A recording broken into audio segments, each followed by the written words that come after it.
अस्सलाम वालेकुम दोस्तों, मोस्ट इन्फॉर्मेटिव टीवी की वीडियो में खुश आमदीद। साल 1280 अफ्रीका के एक मुल्क माली में एक बच्चा पैदा हुआ। आज इस बच्चे की किलकारियां कल उस राजा की आवाज़ में बदलने वाली थीं जो आज तक इस धरती का सबसे अमीर इंसान बनने वाला था। इतना अमीर कि आज के टॉप बिलियनर्स इनकी सारी वेल्थ और जायदाद एक साथ जोड़ दी जाए तो भी इसकी रईसी के पास ना आ पाएगी। इस बच्चे का नाम मनसा मूसा था। माली ज़बान में मनसा का मतलब होता है सुल्तान यानी बादशाह, और ये बच्चा माली का मनसा मूसा बनने वाला था, क्योंकि कुछ लोगों का कहना था कि मूसा माली के शाही घराने का असल वारिस था, यानी माली के बादशाह पगालिये का बेटा, और इसीलिए वही शाही गद्दी का असल हकदार होने वाला है। लेकिन यहाँ पर एक और थ्योरी भी सामने आती है। मूसा असल में माली के नवे सुल्तान अबू बकरी कीता दोम का एक भरोसेमंद वजीर था और इसीलिए उसे राज गद्दी दी गई थी। अब सच क्या है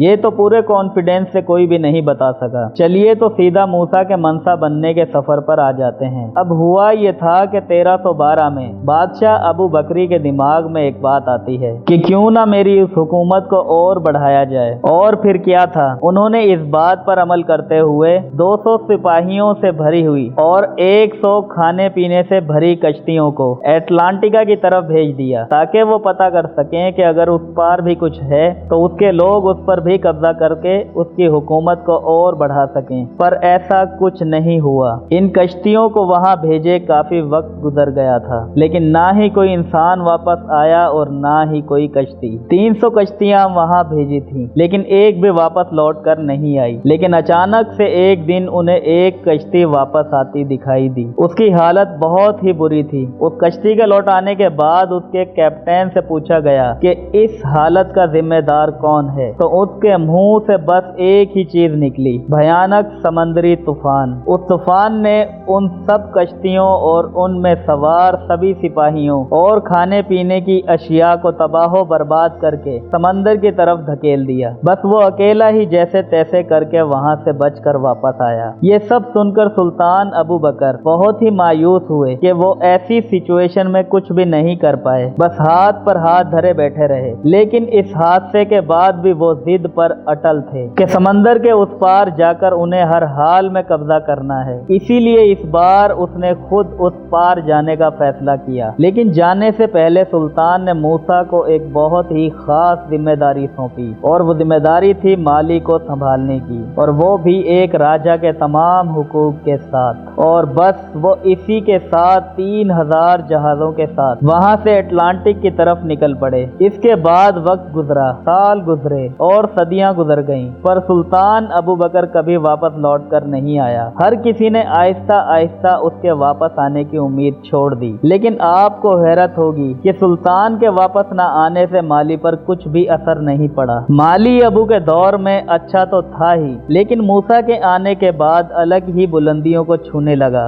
दोस्तों, ये मूसा का कोई तुक्का नहीं था, बल्कि उसकी सोच समझ और बेहतरीन फैसलों का नतीजा था। गद्दी पर आते ही मूसा ने सबसे पहले ये सोचा कि किस तरह से राजा के रेवेन्यू को बढ़ाया जाए, और उस वक्त इस सवाल का जवाब बिल्कुल सिंपल था। दो सबसे अहम चीजें, सोने और नमक को अपने काबू में कर लो और फिर उन्हें बेचकर पैसे आते रहेंगे। ये करने के लिए उसने ऐसी रियासतों पर हमला करना शुरू कर दिया जिनके पास सोने और नमक के खजाने थे, जैसे कि बम्बूक गोल्ड माइन जो तब भी सोना देती थी और आज भी सोना देती है, और इसी के साथ ही इदजिल, ओलिल और तगाजा जहाँ से नमक निकलता है। जाहिर सी बात है मिनरल्स का मिलना इज इक्वल टू पैसा, और अगर हुकूमत के पास पैसा आएगा तो जाहिर सी बात है कि शाही खजाने में बढ़ोतरी होगी और इससे राजा और रियाया दोनों ही अमीर हो जाएंगे और खूब फलेंगे फूलेंगे। और ऐसा हुआ भी। इस सब से माली की हुक्मरानी इस कदर बढ़ी, अटलांटिक ओशन से नाइजर नदी तक बढ़ी, और दूसरी तरफ सब सहारा से लेकर फॉरेस्ट ऑफ इक्वेटोरियल अफ्रीका तक बढ़ गई। वैसे फ्रेंड्स, अगर मैं बात करूं उस वक्त की, तब ऐसे अमीर बनना शायद सही भी था, क्योंकि उस वक्त सभी राजा महाराजाओं की आइडियोलॉजी भी वैसे ही चलती थी। लेकिन आज के इस दौर में हम ऐसा बिल्कुल भी नहीं कर सकते, क्योंकि आज के इस मॉडर्न दौर में काफी सारी चीजें सिविलाइज्ड हो चुकी हैं। मनसा मूसा को अपनी हुकूमत को ऊंचाइयों तक पहुंचाने में एक और चीज उसकी मदद कर रही थी, उसका मजहब इस्लाम। राजा की ज्यादातर अवाम मुसलमान थी, इसीलिए उनको मूसा की हुकूमत से कोई परेशानी नहीं थी। मगर मूसा की सल्तनत में कुछ ऐसे भी कबीले थे जो कि इस्लाम के पैरोकार नहीं थे। उन्हीं में से एक कबीला था बम्बूक माइनर्स का। उन्होंने मनसा मूसा के मजहब के खिलाफ आवाज उठाई, क्योंकि उन्हें इस हुकूमत की वजह से अपना मजहब खतरे में लगने लगा था। लेकिन मनसा की ताकत के सामने वो लोग कुछ भी नहीं थे, और ऐसा साबित भी हुआ। मनसा मूसा ने अपनी फौज की मदद से इस कबीले को काबू कर लिया, लेकिन मूसा ने उन्हें मारा नहीं। उसने फौरन ही ये बात समझ ली कि अगर उसे हुकूमत बनाए रखनी है तो उसे बाकी के मज़ाहिब को भी अपने साथ लेकर चलना पड़ेगा। इसीलिए माली हुकूमत का असल मजहब तो इस्लाम ही था, पर दीन के कानून वहाँ पर लागू नहीं होते थे। इसे आसान लफ्जों में समझें तो माली राजा मुसलमान होने के बाद भी वहाँ वो तमाम मजहब के लोगों को अपने अपने मजहब पर रहने की इजाजत देता था, यानी कि उसकी तमाम रियाया उसके साथ थी, बल्कि उसके ही नहीं उसके पड़ोसी राजाओं के भी, क्योंकि उस वक्त के सभी मुसलमान राजा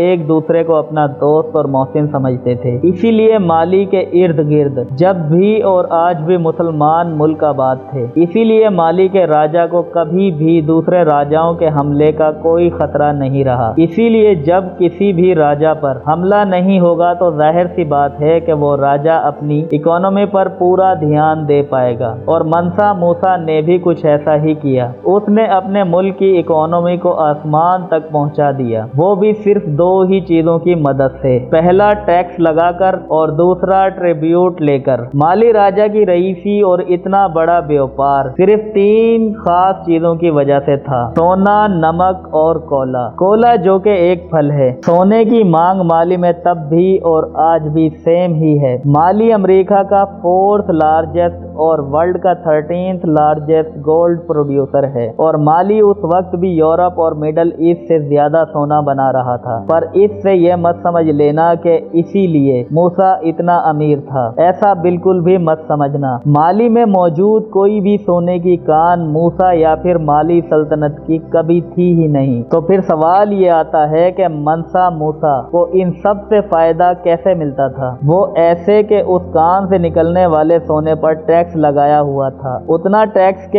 ऐसा कहा जाता है कि उस वक्त पूरा माली टैक्स से मिलने वाली दौलत पर ही चलता था, और इसीलिए मूसा को इन खजानों को अपने कब्जे में लाने की जरूरत नहीं पड़ी। यहाँ तक कि मूसा ने तो इन खजानों की लोकेशंस को भी दुनिया की नजरों से छुपा कर रखा। माइनर कम्युनिटीज अपना सोना सूडान के मिडल मैन को जरूरत की चीजों के बदले बेचते, और ये सूडानी जरूरत की चीजों को बाहर से सोने के बदले ट्रेडर से खरीदते। इसीलिए किसी भी बाहर वाले को इन माइंस का पता ही नहीं चलता। और दूसरी तरफ नमक और कोला फल भी पूरी तरह से माली को अमीर बनाने में अपना अच्छा खासा किरदार अदा कर रहे थे। फ्रेंड्स, ये नमक कोई खास किस्म का नमक नहीं था, ये वही रोजमर्रा के खाने में डलने वाला नमक था। पर सिर्फ खाने में ही नहीं, बल्कि सहरा में खाने वाली चीजों को खराब होने से बचाने में भी ये काम आता था। इसीलिए उस वक्त नमक की कीमत भी सोने से कम नहीं थी। और कोला एक ऐसा फल है जो रेगिस्तान में पानी की प्यास लगने से रोकता है। इसीलिए इन दोनों चीजों का व्यापार काफी ज्यादा बढ़ रहा था। अब सिंपल सी बात है, जिन चीजों की काफी ज्यादा डिमांड होगी उन पर टैक्स भी ज्यादा लगेगा, और ऐसा उस वक्त था भी, क्योंकि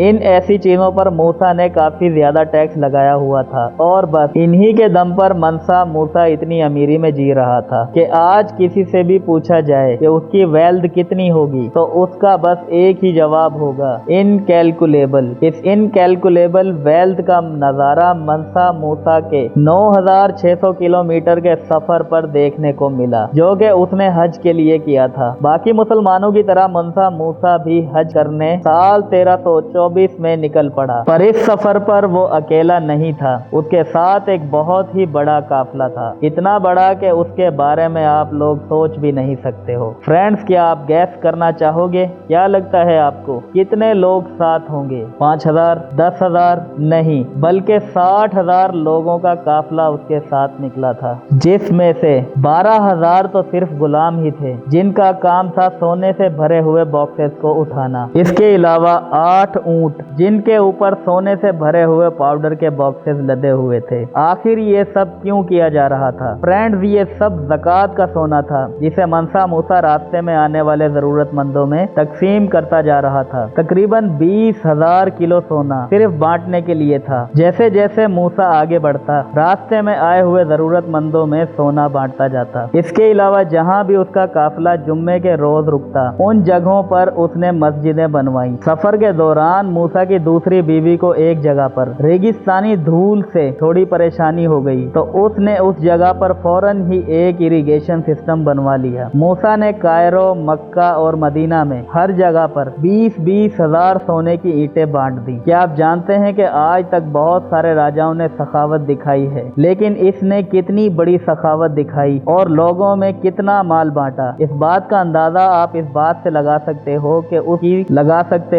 उसकी ज़कात की वजह से पूरे मिडल ईस्ट और अफ्रीका में हाइपर इन्फ्लेशन आ गया था। इतना बड़ा इन्फ्लेशन के सोने का दाम एक ही दम से गिर गया। इंसानी तारीख में ऐसा पहली बार हुआ था कि किसी इंसान की ज़कात की वजह से किसी रीजन में हाइपर इन्फ्लेशन आ गया हो। और इसके बाद सोने का भाव क्या था, इसके बारे में तारीख में दर्ज नहीं है। लेकिन इतनी ज्यादा ज़कात, खैरात, सदका देने के बाद भी माली की सल्तनत ज्यादा देर तक उरूज पर कायम नहीं रही, क्योंकि मूसा की मौत के बाद ही उसके सारे वजीरों ने बेईमानी करना शुरू कर दी और हुकूमत को अपने ज़ेरे निगरानी लेना शुरू कर दिया। और वो सल्तनत जो मूसा ने कायम की थी और जिसे उरूज दिलवाया था, उसके वो सब वजीर माली से अलग हो गए और इसी के साथ ही माली की सल्तनत टूट गई और तबाह हो गई। अब अगर देखा जाए तो माली का राजा अच्छा, वहाँ के लोग खुश और माली का खजाना भरा हुआ, इतना भरा हुआ कि किसी दूसरे मुल्क की हिम्मत ही ना हो उस पर हमला करने की। इसी वजह से माली सल्तनत इतनी अमीरी तक पहुंच सकी। दोस्तों, आपको इस कहानी से क्या सीखने को मिला, कमेंट सेक्शन में हमें जरूर बताना। अगर ये वीडियो अच्छी लगी हो तो वीडियो को लाइक और शेयर कर दें और साथ ही चैनल को भी सब्सक्राइब कर दें। आज के लिए बस इतना ही, मिलेंगे फिर एक नई इन्फॉर्मेटिव वीडियो के साथ। जब तक के लिए मुझे दीजिए इजाजत। अल्लाह हाफिज।